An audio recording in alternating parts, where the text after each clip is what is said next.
Hey, everybody, welcome to episode 13. We are there. I'm super excited today. We're going to talk about the Trinity Principle with the amazing Renia Carsillo. A lot of you in my audience know who she is. She's totally a local badass rock star. I met Renia way back in the day when I was just a little baby networker trying to figure my things out. And Renia taught me so much about networking and business strategy. And we've remained close over the years. So I'm super grateful that she's here. For those of you who don't know, Renia is a digital strategist. So basically you come to her and say, hey, I need to do better online. I'm going to pay you to tell me what to do. And she's going to do it, and she's going to do it well and bring in the right people to get the job done for you. So, hey, Renia. Hello. I love that I am episode 13. That seems appropriate. And it just occurred to me that I should have told you to call me the digital dominatrix. Oh, yes. The digital dominatrix. That just occurred to me when you said that. I was like, oh. Well, I'm going to make sure to put that in the section where I write about this episode. We're going to talk about the Trinity Principle with the digital dominatrix herself. Why is the 13th? Is it the number 13 for you? What's the... Yeah, it's unlucky to everybody else, but I kind of like it. Well, cheers to 13. You've got your beer, yes. Right? I do. And so I'm super excited about this beer. I'm going to show you this. It's called Black is Beautiful. It's a campaign that was started by Weathered Souls Brewery, and a friend of mine that works at a brewery out in Portland sent it to me. He sent me 2 cans in the mail from Portland to try it out. So thank you so much, Stephen. But brewers across the country are doing this big campaign right now to try to support the Black Lives Matter movement and to show that the beer industry is inclusive, because it's historically not been. So if you have a local brewery, I highly encourage that you ask them what their Black is Beautiful blend is and buy a few cans, please. That's okay. Is there, if there's any kind of online site or any link that we can put in the comments after the video? If you go to Know Your Rights Campaign, I think it's knowyourrightscampaign.org. It's right there at the top, but I'll send you a link. I'm super excited about it because beer has been the realm of white bros for a long time. And I love that. Yeah, let's get the link on there. And for everybody who's interested, check that out. I'm a beer fan, so I'll definitely do it. But we'll put the link down below and make sure you guys get that. And we'll make sure that Rena's website and information gets in there too for everybody who's interested. So tell us about the Trinity Principle. Okay, so the Trinity Principle is my core belief of doing less so you can have more in digital. So the Trinity Principle says that if chosen correctly and executed properly, every business only needs 3 digital platforms. And as a recovering do everything everywhere person, this has been transformative both for me and for my business. And no offense to Buffer, but aggregating content all over the internet has created so much noise that it's really hard for people to break through, and it's really overwhelming for us as content creators. And so I just wanted everybody to have some space. So a few years ago, I started playing with this, what if we just did a lot less? What if we just quit all of this? And I am, this is going to be super woo-woo, but I run my whole business by the cycles of the moon. And that, I was like, well, I'm running my whole business by the cycles of the moon, but I'm not doing this in the way that I market. I'm not thinking about cycles. I'm not thinking about doing less. I'm not thinking about making sure that every place that I am honors who I am and what I'm about. And here lately, I've been talking a lot about the Trinity Principle again. It's funny because I was talking a lot about it a few years ago, and then it other stuff came up and I kind of stopped talking about it as often out in the world. But I started talking about it again a lot lately because of the Stop Hate for Profit campaign, where people that I work with started contacting me and how do I stop Facebook ads? How do I stop my Instagram ads? And it started bringing up this concept again of like, actually, you don't have to be everywhere. Actually, we can just choose a few places and do those really well. So I actually want people to actively do less, 3 platforms. And my core belief is one of those for every digital strategy must be your own website. Thank you. I was thinking about fighting if we were going to have to dominatrix it out if we. Okay, that's super interesting. I hope you know me better than that. Come on. I do. I know that you're a website fan. You and I both are like, yeah. So kind of walk me through a little bit of the process. So you've got a website, and then I assume 2 other social channels, or sometimes social channels, but sometimes not. One of the things I'm working on right now is putting together a lot of examples of people who really run their business from a digital place and don't spend a lot of time in what we would consider traditional social media platforms. So sometimes it is, and listen, I'm guilty of this, full disclosure, like confessional time. I used to tell people that everyone had to be on Facebook. And I think we all did at one point in time. I mean, Facebook was the thing, right? Yeah. Well, it's still the thing. How many, was it 2.5 billion people are on Facebook in some way, shape, or form? Oh yeah. Like at the same time all over the world. It's crazy. Yeah. So it is, and there are other places to play. Sure. And Facebook is aging and aging rapidly. So depending on what your market is, it may not be the place where you have to play. It's like none of the cool kids are hanging out on Facebook anymore. Let's put it that way. I'm still cool. Oh, see, I'm self-identified as awkward, so I don't even try to be cool. So where's the is it Instagram? Where's the awkward? Okay, so Instagram's even worse. So Instagram is owned by Facebook, by the way. So it's basically, if one interchanges from a marketer standpoint, one really interchanges with the other. But from a social media standpoint, there's lots of different options. There's Twitter, not my favorite platform, but it is really great for some people. I am a big fan of Medium. Medium has been great for me. I say that it's smart people's Twitter. Actually, that's a really good way to describe it. Actually, that's a very good description of it. Yeah, it was created by one of the co-founders of Medium was one of the co-founders of Twitter. So it's not entirely out of the realm. There is, of course, YouTube, which, world's second largest search engine. That's where this is going to be. Right. And then there are depending on what you're doing, there are places like Discord and Twitch and Reddit. And even I have some people really successfully using Elo. I really like Quora. What about Tumblr? Have you ever, I'm surprised to see business ads on Tumblr.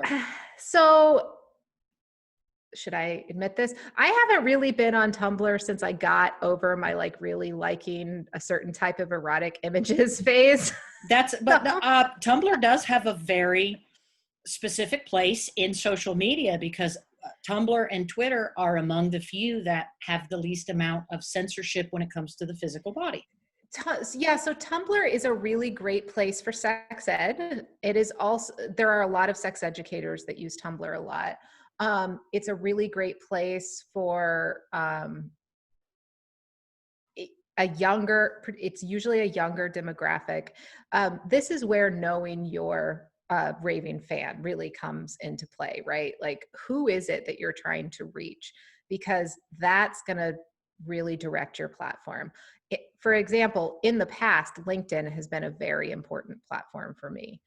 But as my target market, my raving fans have kind of changed a little bit, it's become less of a factor. But if you're in B2B, LinkedIn can be a very important platform. And it is, in terms of organic, one of the top performing for a lot of people. And I'm a big believer, this is going to sound old school to some people, I am still really big believer in SEM and SEO. That's now full disclosure. my wheelhouse is technical SEO, and I was a former copywriter. So of course I love that. Right. Cheers to that. Yeah, seriously. But if you're going to, in my mind, if you're really going to pursue SEO, then Google is one of your platforms. So you have your website, right? But Google becomes one of your platform, because in a 2020 world, it's not just about search for your website. It's about the whole SEM experience. So your Google My Business profile matters, and your image search matters, and your YouTube videos matter, and all that. And it becomes its own platform. That is a fantastic piece of advice for those of you who were checking this out. That is really, really, really huge. Think of it in a larger term than just keywords and a query on a search engine. That is fantastic advice. So can I give one? I don't like to throw statistics around, but I will give you one that I saw recently that I really like. So every year Moz does their like state of digital marketing survey, and they found that the only digital platform that after 5 years in like 90 some percent, I can't remember the exact percent, but it's like 90 some percent of marketers say has more value to them than it did 5 years ago is SEO. But I'm a believer. I've already drank the Kool-Aid. I mean, I have Jim Jones to myself on search engine optimization because I believe in it, but I could never argue. I mean, the statistics really are there. I'm not a believer just because that's I believed in it, and then it became my background because I believed in it, if that makes sense. So I'm the opposite. I came to it kicking and screaming. Like, I think when you and I first met, I was the Facebook queen. Like, I was training people on how to build Facebook presence. But I lived through algorithm apocalypses in 2012 and 2014 and 2016. And listen, I don't want to be in an abusive relationship with Mark Zuckerberg. I'm not interested. Yeah, huge changes. I mean, social media can make giant changes that, could be catastrophic to your business. And now Google's changing things with this guarantee badge. And so Google, here's the difference with Google. Now, I will say, like, Rand Fishkin has a great series on SparkToro about manipulating Google's algorithms for social good or social ill. It's not that that can't be done. It certainly is. But in general, Google's trying to make the user experience, the end user experience, better and better and better. Facebook is not. Facebook and Instagram are actively trying to make as much money as possible by getting creators to pay for the pleasure of seeing of showing up for the audience they built. Yep. And ads. I mean, it is a different world. That's another really good piece of advice.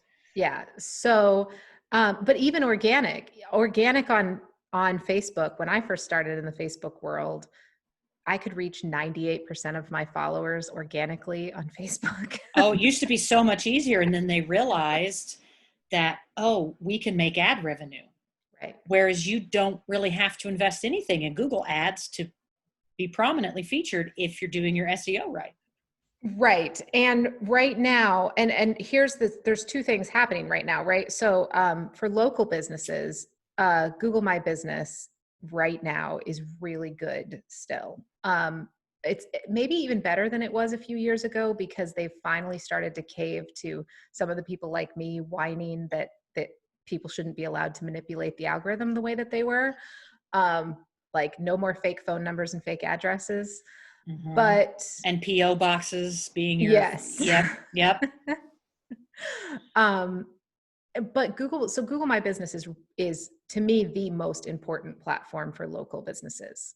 And then on top of that, though, rich snippets are like, if you're using markup data correctly, and this is where I get super nerdy, but rich snippets are so freaking cool. Like, I love them, but nobody uses them because they don't know how to mark up their pages properly.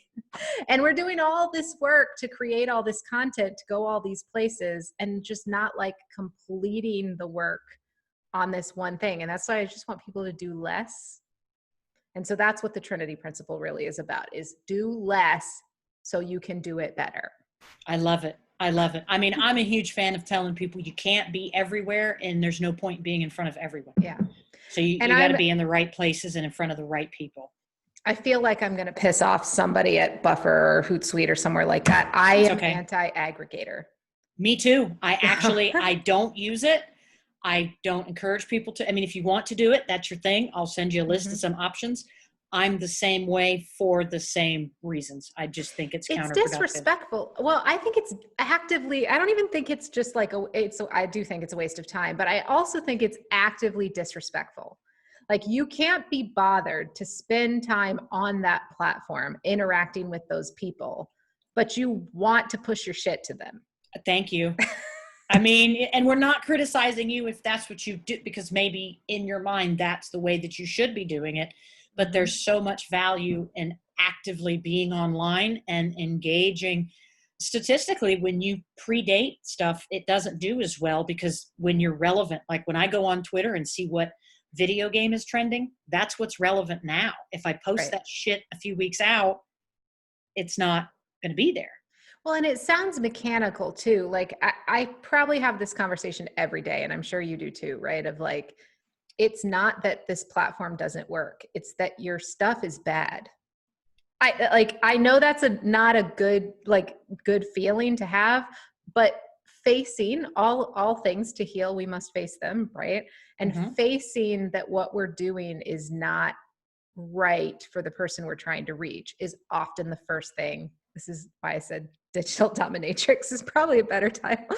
Like, facing that what we're doing is just not good enough is often the first thing I have to bring people around to. So basically you're saying, much like a traditional dominatrix, you will digitally whip them into the shape they need to be. I mean, all puns being used and aside, that's essentially what you're doing, is saying, look, I'm not trying to beat you up, but I am trying to get you to where you need to be.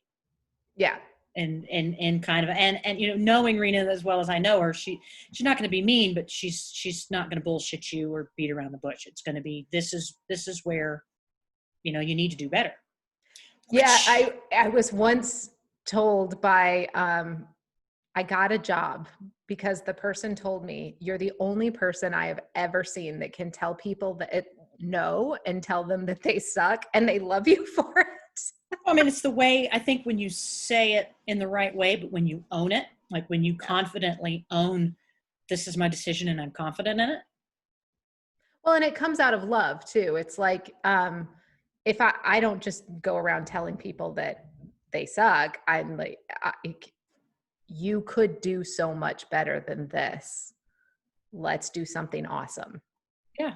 I mean, I'm a big fan of saying, awesome news, the ceiling is pretty high and there's a lot further that we can go. But that's the good news, because it means I have room to grow. I don't want to be the giant that's banging my head on a ceiling that's not made of glass. I can't go anywhere. Right. So as we're kind of closing and wrapping up here, it's inevitable there's going to be people watching this that love what you're saying, but they don't know who that audience is. Or maybe they think they know, and you think it's a different audience. What kind of advice or process is that when you're working with people or coaching people? Yes. So that's a great question, Crystal, because persona development is always step one. In fact, for me, I will not work with people. It's one of my rules. I will not work with people who want to bypass persona development. So we have to confirm that who they think their raving fans are actually are, who they think their ideal customer is actually is. And to me, that comes from two places. One is like, who do you actually like to work with? Because I don't actually care if this person makes you lots of money. You're not going to have the impact. Like, the name of my podcast, the like bottom line of my business is small stage, big impact. I want, like, use your small stage to have an undue impact on the world. And in order to do that, you first have to know who you're serving.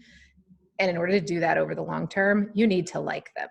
So first we have to figure out, who do you like to work with?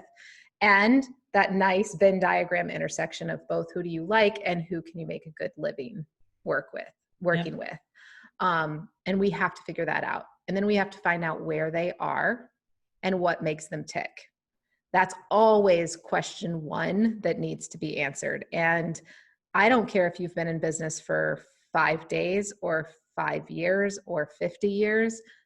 Too many companies have not answered that question. Yep. Because people think it's anybody, everybody I can serve. And it's, and you and I have had a lot of conversations like that when I was, not a baby, but you get it, right? Like before. Well, yeah. And so this is what I would say to people to help them understand. In the old days of marketing, we used to do things like TV and newspaper ads where we were marketing a huge audience to try to get one customer. Digital marketing flips that on its head. We are marketing to one person with the hope that they will give us access to the masses. Yep. So you have to know that one person. You have to know who they are. Yep. And I remember trying to teach this one time in a group. I was in a networking group, a Keep It Local group, and there was probably maybe 40 of us in there. And I was trying to, how do you provide a visual on what that looks like? So I literally brought in a shit ton of darts with steel tips. And I said, everybody throw a dart at the wall and get it to stick. And they did. I didn't tell them to aim. These darts were all over this Dan Beef O'Brady's room. Like they should have sent I'm sure me a bill. they loved that. Yeah, they should have said it was everywhere. And I said, okay, now everybody go and grab a dart back. Now here's a dartboard. Your best perfect customer is in the middle.